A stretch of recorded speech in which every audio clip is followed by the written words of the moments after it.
Welcome students in part C of lecture 5th. In 5th lecture A part we started our interpolation and extrapolation, and in B part we wrote the formula for Newton forward interpolation formula, and this formula is valid. This formula gives good results when tabulated values is belonging to beginning of the table. ठीक है, तो last lecture में हमने इसका formula किया था और एक क्वेश्चन किया था. इन टुडे लेक्चर हम इसके 4 क्वेश्चन करेंगे, डिफरेंट टाइप ऑफ क्वेश्चंस. जैसे फर्स्ट क्वेश्चन डिस्टिंक्ट होगा, सेकंड पोलिनोमियल वाला होगा, थर्ड डिफरेंट टाइप के किस तरीके से इसके एप्लीकेशन आप क्वेश्चंस में यूज़ कर सकते हो. ठीक है, तो वो हम आज के क्वेश्चंस में करेंगे. तो in the last lecture Newton forward formula आपने किया था, वो ये था. तो इन्फिनिटी मैनी होती पॉइंट्स, तो उसको हमने टर्मिनेट कहाँ किया, यहाँ पर nth टर्म तक क्यों लिया था. हमने कंसीडर किया था कि जो फंक्शन है हमारा that is a polynomial of degree n, और n+1 डिफरेंस क्या आएगा 0. तो नेक्स्ट टर्म हमने यहाँ से छोड़ दी थी. ठीक है, तो ये अप्रॉक्सीमेट था यहाँ पर. अच्छा, u क्या था, इसमें हमने कैलकुलेट किया था x = x0 plus of u of h आपका डिफरेंसेस है, x0 आपकी बिगनिंग पॉइंट्स हैं जिसको आप फॉरवर्ड टेबल में यूज़ करोगे. ठीक है, सम बुक्स क्या करती है, सम बुक्स यहाँ पर आपको instead of u another formula कह दो या another notation for the same formula. तो कहीं जहाँ जैसे आप बुक करेंगे तो हो सकता है वहाँ पर ऐसे दे रखो x = x0 plus of ph. Formula and procedure same है. तो यहाँ पे जस्ट आपने क्या करना है, इन प्लेस ऑफ u आप पुट कर देंगे से p. तो फॉर्मूला क्या बन जाएगा, y at x0 plus ph.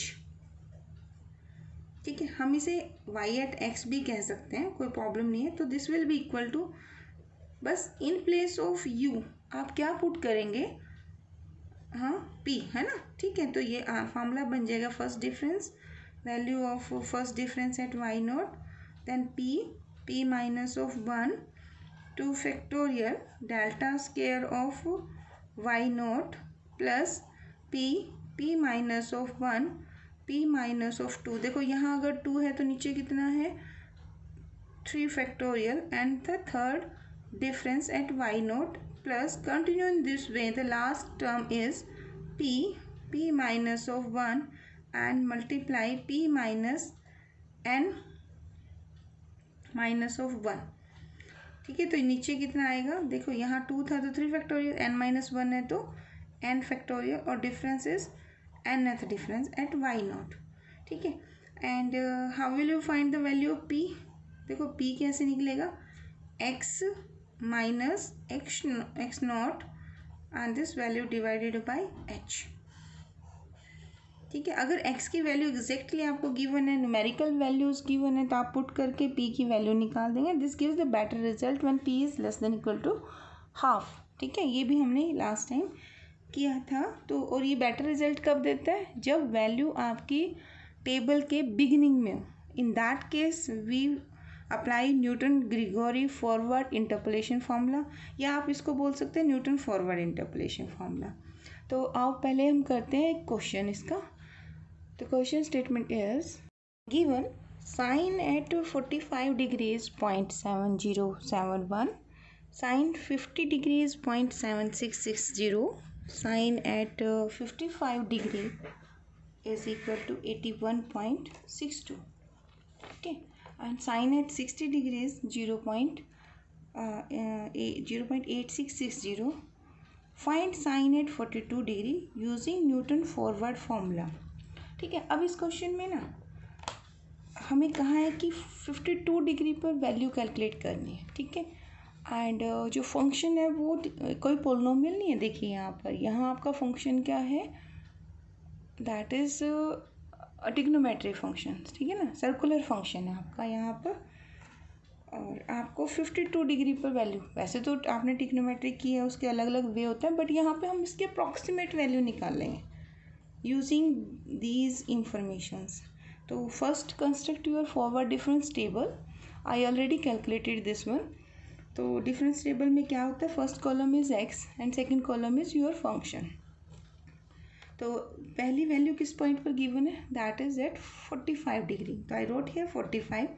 The corresponding value is 0.70. Then 50 degree x value is here 0.7660. 55 here and the corresponding value of function is on this column. ठीक है, and 60 degree is equal to 0.8662. अब ये आपका radian data है, ये आपका degree data है, ये भी ध्यान रखना. ठीक है, ओके. अब कंस्ट्रक्ट द, अब न्यूटन फॉरवर्ड बोला है. वैसे तो फॉरवर्ड और बैकवर्ड दोनों टेबल में एंट्रीज सेम होते हैं, जस्ट नोटेशन का डिफरेंस होता है. तो कंस्ट्रक्ट, अब ये टेबल आप बनाइए, दिस माइनस ऑफ दिस. ठीक है, तो मैंने ये बना लिए. तो आप में से अगर मैं पूछती हूँ कि अगर 52 डिग्री करना है, यानी कि आपका गिवन पॉइंट जहाँ हमें वैल्यू कैलकुलेट करनी है, that value is my x here. ठीक है, तो व्हाट इज एच. तो यहाँ पे कॉमन डिफरेंस होना चाहिए. कॉमन डिफरेंस आपका, जैसे कॉमन डिफरेंस तो नहीं कह सकते, इक्वली स्पेस डाटा होना चाहिए. Sorry for that. Equally space का मतलब है 45 से 15, तो कितने का डिफरेंस है, 5 डिग्री का. 50 से 55 क्या है, 5 का. तो इक्वली स्पेस्ड डाटा होना चाहिए, तो वो हमारा है, तभी तो क्वेश्चन न्यूटन फॉरवर्ड का है. ठीक है, तो अब कैलकुलेट कीजिए वैल्यू ऑफ पी, जो अभी फॉर्मूले में हमने की थी. तो क्या रिलेशन होता है, पहले देखो कि आप सेंटर किसे कंसिडर करेंगे. देखो 52 है ना, 52 50 के नज़दीक ज़्यादा है. ठीक है, वैसे तो सेंट्रल फॉर्मूला भी लग सकता है इस क्वेश्चन के अंदर, वो हम फ्यूचर में करेंगे. बट इस क्वेश्चन ने सेंट्रल फॉर्मूला नहीं पूछा, नेमली यहाँ पर गिवन है कि न्यूटन फॉरवर्ड ही लगाना है. इन दैट केस हाँ, ये आपकी चॉइस है कि आप एक्स नोट 45 डिग्री भी ले सकते हैं. बट ये हमारी रेस्ट्रिक्शन है न्यूटन फॉरवर्ड की, कि it gives better result when p is less than half. So तो वो जिस पॉइंट पर आपको वैल्यू निकालनी है, वो इस टेबल में कहाँ से, हम टेबल वहीं से स्टार्टअप कर देंगे. यानी इस क्वेश्चन में मैं 50 से टेबल स्टार्ट करूँगी, तो आई विल कंसीडर कि ये डाटा मेरी टेबल में है ही नहीं. ठीक है, तो गिवन इंफॉर्मेशन, अब मुझे 2 वैल्यूज़ गिवन है, यानी मेरी टेबल में आंसर कहाँ तक जाएगा, सेकेंड डिफरेंस तक जाएगा. मैं थर्ड डिफरेंस यूज़ नहीं कर सकती. ठीक है, तो क्या होगा, थोड़ा सा एरर टर्म का फ़र्क पड़ता है इसमें ना, क्योंकि देखो हम कहीं आंसर में इन्फिनिटी टर्म्स लेने हैं, उसके बजाय हम n+1 टर्म्स लेते होते हैं, अप्रॉक्सीमेट करते हैं ना हमारी गिवन इंफॉर्मेशन को एज ए पोलिनोमियल. अब आप कहोगे मैडम पोलिनोमियल कैसे कर सकते हैं. देखो बच्चे, साइन एक्स का अगर आपने एक्सपेंशन करी हो, मैक्लैरिन सीरीज आप लिखते थे फर्स्ट सेम में, आपने किया होगा. साइन एक्स का एक्सपेंशन क्या होती है, एक्स माइनस एक्स की 3/3 फैक्टोरियल प्लस एक्स की 5/5 फैक्टोरियल माइनस एक्स की 7/sin factorial and so on. अब जितनी नंबर ऑफ टर्म आपने अप्रॉक्सीमेट इसे पोलिनोमियल कंसीडर करना है, वो आप कंसीडर करते हो, बाकी टर्म्स को आप छोड़ देते हो. तो वो लॉजिक यहाँ लगता है कि एवरी फंक्शन जो होता है ना, डिरिचलेट मतलब आप फंक्शन को एक पोलिनोमियल की फॉर्म में लिख सकते हो. चलो, वो भी इतनी डीप हमने नॉलेज नहीं लेनी है यहाँ पर, हमने जस्ट कैलकुलेट करना है value of y at sine 52 degree. तो आपकी इंफॉर्मेशन के according what is the value of x.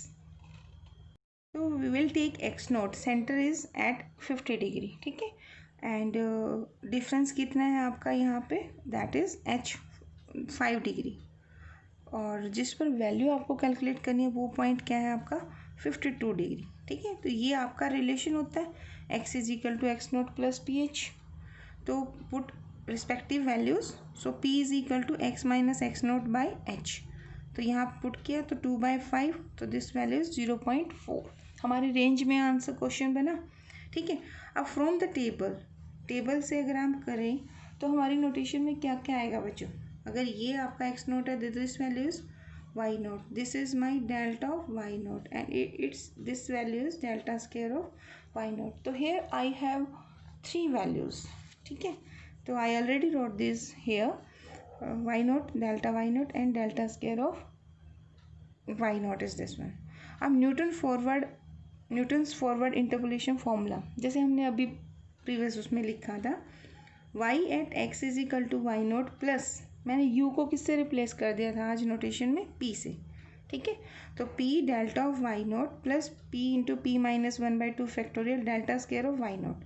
वैसे होता है ये सो ऑन, बट हम यहाँ पे इसे टर्मिनेट भी लिख सकते हैं। और फिर अगर मैं यहाँ सो ऑन नहीं करती तो यहाँ मैं अप्रॉक्सीमेट का सिंबल कर दूँ, क्योंकि आप up to second degree term तक इसकी वैल्यू ले रहे हैं, क्योंकि मेरे पास इंफॉर्मेशन ही इतनी है कि मैं सिर्फ सेकेंड डिफरेंस ही निकाल सकती हूँ, इससे ज़्यादा निकाल ही नहीं सकती यहाँ पर। If I suppose 50 degree is by x naught, तो now put all the values. तो y naught is 0.76, p is 0.4, delta y naught is 0.0532 and p is 0.4, p minus 1 यानी 0.4 minus 1 यानी कि बनेगा माइनस का -0.6। ठीक है, then 2 factorial and delta square of 0.0064। ठीक है, तो अब इसे सिंप्लीफाई करो, देखो आंसर क्या बनता है आपका। सो 0.76 this into this is this one. Verify करना बच्चों आंसर ठीक है कि नहीं। अगर किसी क्वेश्चन में मिस्टेक हो तो फिर व्हाट्सएप ग्रुप पे मुझे बता देना कि कुछ क्वेश्चन में प्रॉब्लम है। ठीक है, तो देखो 0.4 बाई 2.2 हो जाएगा, ये 0.4 माइनस 1 माइनस का 0.6 and this value is minus, this minus and this minus दोनों क्या हो जाएंगे प्लस, तो 0.0064। देखो ये आंसर कितना स्मॉल है, अगर मेरे पास यहाँ इंफॉर्मेशन और होती ना तो वो आंसर और स्मॉल होता, और उस और स्मॉल को हम फिर 3 फैक्टोरियल यानी 6 से डिवाइड करते तो आंसर और स्मॉल होता। स्मॉल होता तो यहाँ पे जो रिमेनिंग टर्म छोड़ रहे हैं that is my error term. ठीक है ना, तो वो एरर टर्म हम due to approximation we are considering that the data is from a polynomial, but data कहाँ से है, फंक्शन तो आपका साइन का है इसके अंदर। ठीक है, तो वो एरर ही होगा आपका। अगर आप कैलसी उठा के, क्योंकि साइन 52 डिग्री, साइन कैसा फंक्शन होता है इंक्रीजिंग, तो ठीक है उसका आप 90 डिग्री तक आंसर देख सकते हैं कि एग्जैक्ट आंसर भी निकाल सकते हैं कैलसी लेके, है ना। अप टू डिजिट मैटर करते हैं कि कितने डिजिट तक आपको आंसर चाहिए। चलो ठीक है, नाउ अब आपने क्या करना है, जस्ट दिस प्लस दिस, ये भी प्लस की टर्म बनेगी, इनको ऐड कर देना, तो यार आंसर इज दिस। अब ये कितने डेसिमल लिए हैं मैंने, 6 डेसिमल एक्यूरेसी है। सपोज आप आंसर देना चाहते हो 4 डेसिमल तक, तो सिग्निफिकेंट फिगर यूज़ करेंगे। ठीक है, ये अब 4 8 है, तो 4 जो है 5 से कम है, तो I will write this value y at 52 degree is approximately equal to 0.7880। ठीक है, अगर यहाँ होता 5 8 तो मैं इसे 1 कर देती due to significant figure. I hope आपको ये क्लियर होगा। ठीक है, तो let us take one more question in a different way. From the following table, estimate the number of students who obtain marks between 40 and 45, and the information given in the tabular form is this one। Marks 30 to 40, number of student है 31, 40 to 50 42 है, 50 to 60 number of student है आपके 51, 60 to 70 number of student है 35 and 70 to 80 number of student है आपके 31। ठीक है, तो क्वेश्चन है कि 40 और 45 के बीच में मार्क्स ऑब्टेन करने वाले स्टूडेंट्स आपको काउंट करने कितने बनेंगे। तो ये टेबल आपके पास है। अब इस टेबल को हम न्यूटन फॉरवर्ड फार्मूला अप्लाई कर सकते हैं, लेकिन हमारे पास ये जो वेरिएबल है इंडिपेंडेंट वेरिएबल, ये आर्गूमेंट जो थे ये एक सिंगल वैल्यू होनी चाहिए।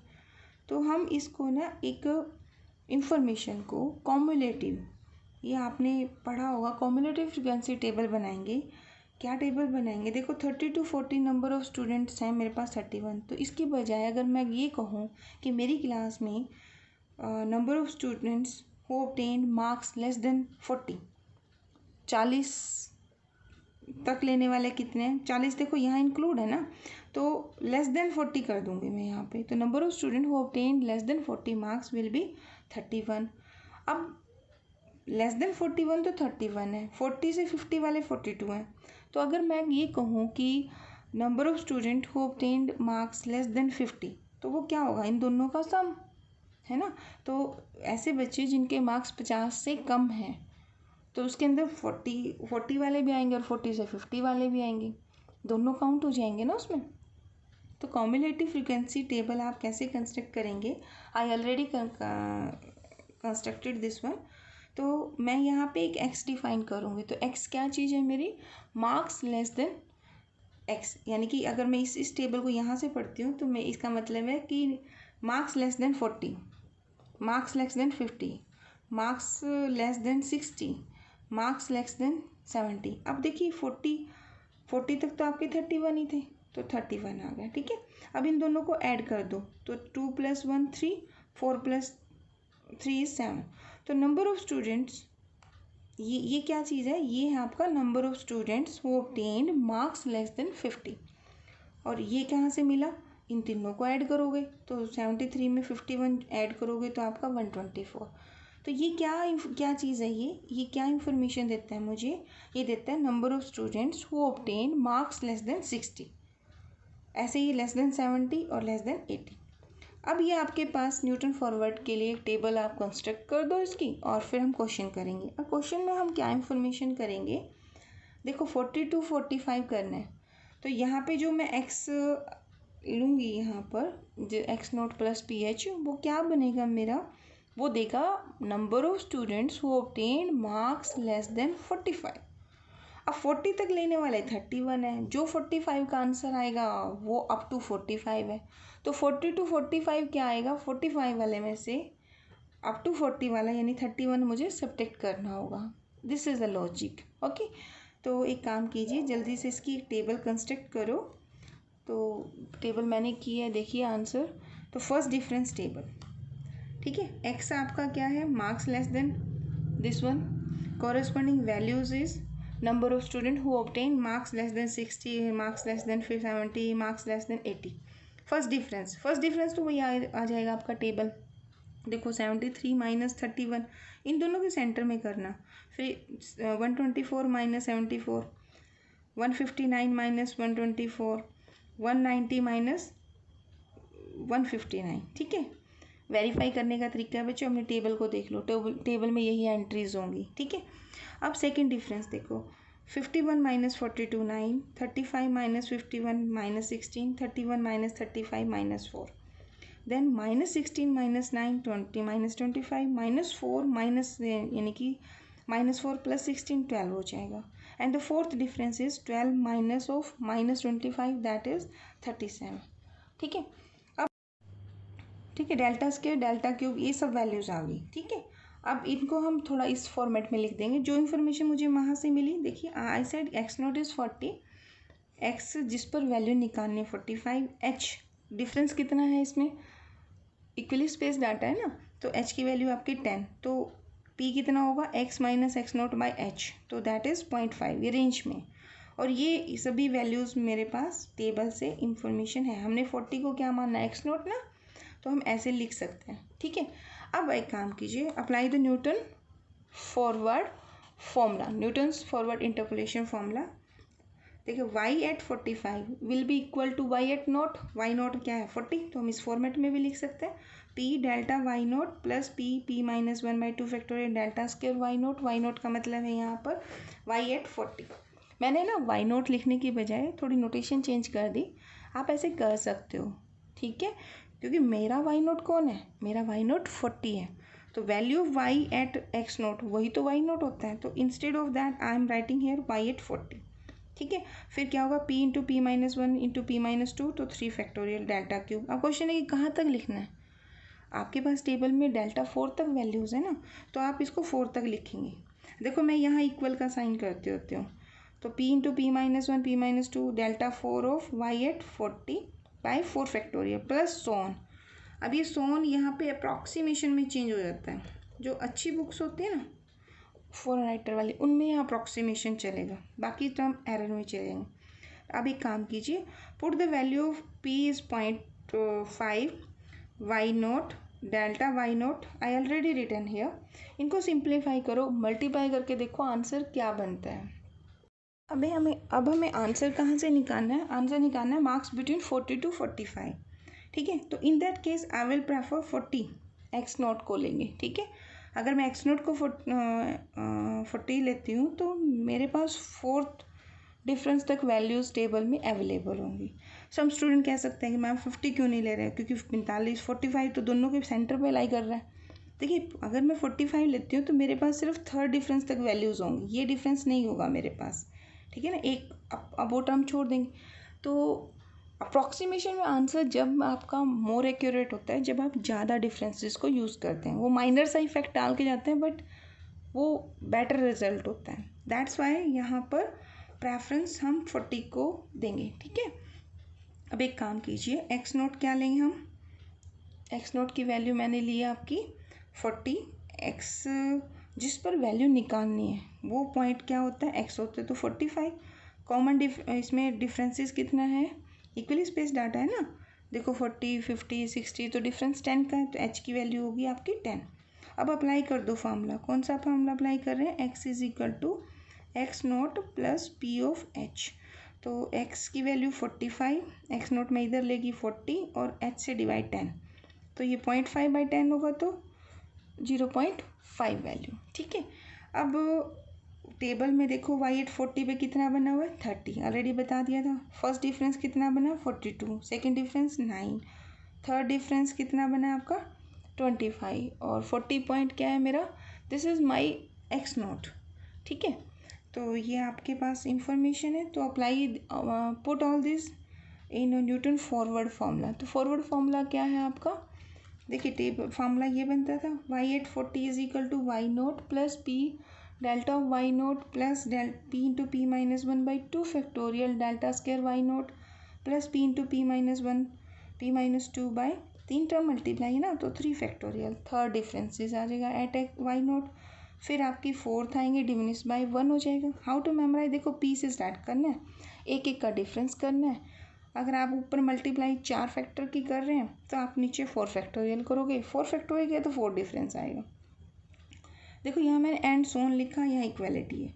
अब यहाँ पे मुझे क्या करना पड़ेगा, मेरे पास इंफॉर्मेशन तो सिर्फ 4 डिफरेंस तक की है, तो मैं 4 डिफरेंस यूज़ करूँगी और राइट हेयर अप्रॉक्सीमेट आंसर। तो y की value at 45 that will be equal to 31, y at 40 31 given है ना। p की वैल्यू कितनी है 0.5 42 p की। अब इस फॉर्मूले में जहाँ जहाँ p है ना वहाँ 0.5 पुट कर दो और कॉरेस्पॉन्डिंग डिफरेंसेस पुट कर दो। तो इनको अब देखो कैलकुलेट करके क्या आंसर आता है। On simplification my answer is 47.8673875, ठीक है। तो ये 2 4 6 7 डेसिमल प्लेस है, तो 2 डेसिमल में कितना बनेगा 47.88। बट 45 पर वैल्यू हमारी क्या चीज़ है, that is the number of student. अब नंबर ऑफ स्टूडेंट 47.88 थोड़ा ना होगा, तो हमें इसे एक राउंड फिगर देना पड़ेगा, तो ये आएगा 48। अब y at 45 ये वैल्यू क्या हुई, these are the number of students who obtained marks less than 45, ठीक है। क्लियर ही पॉइंट। अब हमें निकालना है number of student getting marks between 40 से 45 मार्क्स लेने वाले बच्चे स्टूडेंट्स कितने हैं। तो वो आंसर क्या बनेगा, number of students who obtain marks less than 45 में से आप किसको घटा दोगे, who obtain marks less then 40। तो number of student who obtain marks less than 45 वो आपने कितने निकाले 48, और number of students who obtain marks less then 40 table में कितने 31, तो दोनों का डिफरेंस क्या आएगा, दैट इज 17। एक इम्पोर्टेंट क्वेश्चन और देखो जिसमें आपसे टेबुलर वैल्यूज ना पूछ के जनरल वैल्यू पूछी हुई है। Question is a second degree polynomial passes through these points, find the polynomial. देखो मैंने जिस दिन फर्स्ट लेक्चर स्टार्ट किया था ना उस दिन मैंने आपको बोला था कि after the completion of this one function is not given to you but you will able to give the answer of value at any point, ठीक है ना। तो पहला लेक्चर देखो अटेंड करके, उसका आंसर आज आपको मिल जाएगा। अब इसमें क्या है, देखिए आपके पास फंक्शन नहीं गिवन है, जस्ट उनका रिलेशन गिवन है। तो this is my x, this is corresponding value of y, this is my x corresponding y, x y x and y. ये है ना कि ये पोलिनोमियल जो है कोई ना कोई कर्व बनेगा and that curve passes from 0 1, यानी एक्स जब 0 है तो वाई की वैल्यू कितनी है 1 है, एक्स जब आपका 1 है तो वाई कितना 3 है, जब 2 है तो 7 है, 3 है तो 13 है, तो कोई ना कोई पैराबोला टाइप बन रहा है। देखो एस्टिमेशन हमें ऐसे पता चल जाता है कि ये पैराबोला है, लेकिन इसने देखो कितना काम आसान कर दिया। इस टेबल में जो मेरा डाटा है वो वास्तव में एक पोलिनोमियल से है, तो यहाँ मुझे बिल्कुल एग्जैक्ट आंसर मिलने वाला है। तो कितने पॉइंट्स गिवन है, 1 2 3 4 पॉइंट्स गिवन है। वैसे मैं कह सकती हूँ कि एटमोस्ट 3 डिग्री पोलिनोमियल बनेगी अगर मुझे ये पता ना हो कि पोलिनोमियल का डाटा है, बट मेरी प्रॉब्लम इन्होंने खुद ही सॉल्व कर रखी है। बता रखा है कि this is a polynomial of second degree. अगर ये सेकेंड डिग्री पोलिनोमियल है तो बताओ इसमें आपको क्या इन्फॉर्मेशन इस क्वेश्चन में करने से पहले आपको पता है। सेकेंड डिग्री पोलिनोमियल है ना, तो सेकेंड डिफरेंस इसका क्या आएगा, कांस्टेंट, और थर्ड डिफरेंस क्या आएगा डाटा का, 0। यानी आपका क्वेश्चन में ना, आप क्वेश्चन करते करते चेक भी कर सकते हो आपका क्वेश्चन ठीक भी चल रहा है कि नहीं। जब आप टेबल बनाएंगे यूअर थर्ड डिफरेंस कॉलम जो होगा उसमें सारी एंट्री क्या होंगी, 0 होगी। ठीक है, लेट अस चेक। तो मैंने इसकी टेबल बना रखी है। Right here x, right here y and put the values. x 0 है तो वैल्यू y कितनी है, 1 है। जब x 1 है तो वैल्यू y कितनी है, 3 है। जब x 2 है तो वैल्यू y कितनी है, 7 है। जब x 3 है तो y की वैल्यू कितनी है, 17। ठीक है, अब देखो 2 3 - 1 फर्स्ट डिफरेंस बन जाएगा। आई होप ये टेबल आप बना लेंगे। अब इससे आप न्यूटन फॉरवर्ड फॉर्मूला, अब इसमें देखो आप न्यूटन फॉरवर्ड भी लगा सकते हो। मैं आपको फ्यूचर में बैकवर्ड भी करवाऊंगी, वो भी आप अप्लाई कर सकते हो। आप सेंट्रल भी कर सकते हो। आप इसमें जो अनइक्वल वाले होते हैं ना वो भी अप्लाई कर सकते हो। तो आप सभी कर सकते हो, जनरल क्वेश्चन है ये। बट अभी क्योंकि न्यूटन फॉरवर्ड ही हमने किया हुआ है तो हम इसे न्यूटन फॉरवर्ड फॉर्मूले से ही करेंगे। तो न्यूटन फॉरवर्ड के अंदर मुझे क्या होता है, क्या वैल्यू निकालनी होती है, मुझे पी चाहिए होता है। तो आई एम सपोजिंग दैट कि एक्स जो है दैट इज़ सिंपल एक्स, उसमें पी की फॉर्म में नहीं है। तो एक्स का फॉर्मूला होता है x is equal to x naught plus of p h. तो here I am supposing x naught is 0, initial ये ले लेते हैं। ठीक है, तो पी की वैल्यू निकालनी है, एक्स तो एक्स ही रहेगा, एक्स नोट की जगह 0, पी हमें निकालना है। और एच की वैल्यू कितनी है, 0 से 1 पे जाएँ तो एच कितना है, 1 का डिफरेंस है। 1 से 2 पे जाएँ 1 का डिफरेंस है। 2 से 3 पे जाएँ 1 का डिफरेंस है। तो इंटरवल ऑफ डिफरेंसिंग एच की वैल्यू कितनी है, that is 1। So here P की जगह हमें क्या पुट करना है, जस्ट जहाँ जहाँ क्वेश्चन में पी है वहाँ वहाँ मैं क्या पुट करने वाली हूँ, एक्स। सो यहाँ वाई होता है, यहाँ x naught plus p H होता है, तो वो तो आपका एक्स ही आ जाएगा।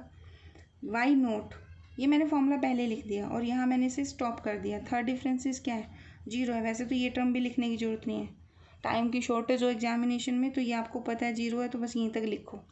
चलो अब पी की वैल्यू पुट कर दो और पी डेल्टा वाई नोट। अब टेबल पे जाओ, वाई नोट कितना है आपका 1 एंड डेल्टा वाई नोट कितना है, ये वैल्यू आपकी क्या होगी, डेल्टा वाई नोट, और ये वैल्यू क्या होगी, delta square of y naught, और ये delta cube of y naught. ये तो 0 हो चुका है आपका। तो वाई नोट इज़ 1, पी की जगह पे x, delta y naught is 2 plus x, x minus of 1, delta square y naught कितना है 2 बाई 2, 2 से 2 कैंसिल करो, एक्स स्क्वायर माइनस एक्स, और ये करके देखो मैंने कहा था ना ये पैराबोला है, तो आपको आंसर मिल चुका है।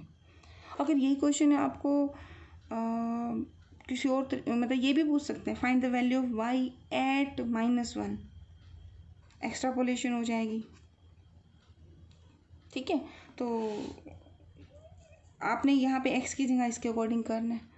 ये भी कह सकते हैं क्वेश्चन, मतलब 2-3 तरीके और होते हैं क्वेश्चन पूछने के, मैं वो डिस्कस कर रही हूँ। आई एम सेइंग कि first construct the polynomial and then find the value of y at -1। In that case आपने क्या करना है, फर्स्ट पहले पॉलिनोमियल बना दो।